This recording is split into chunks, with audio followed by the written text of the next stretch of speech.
Ja, hej, jeg hedder Thomas, og jeg er et stjernemenneske fra Pleiadians, og det stjernesystem ligger til højre fra Taurus, og det hedder Tyren. Og jeg vil fortælle lidt om menneskets historie.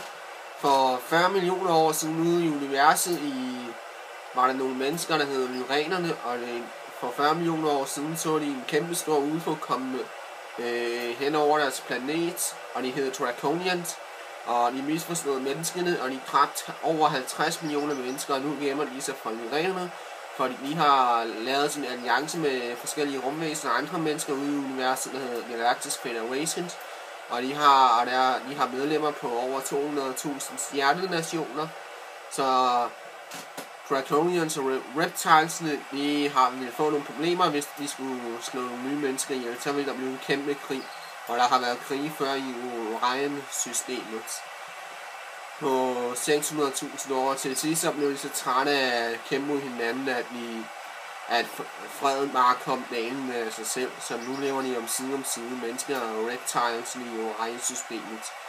Men ellers så gemmer de sig fra Lyrenerne, og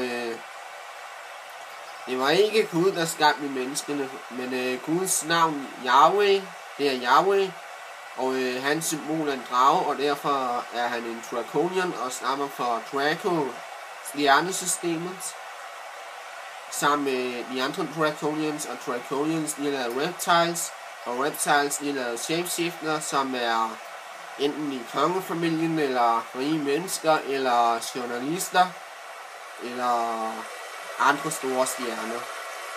Det var lidt om stjernemennesker. Kan I have det? Og forresten af et stjernemenneske, det er en inkarneret sjæl fra en anden stjernesystem, og når sjælen er færdig med sin mission eller opgave, så vækkes de op på deres hjemplanet. Så er de færdige med inkarnationen. Kan I have det godt? Hej hej.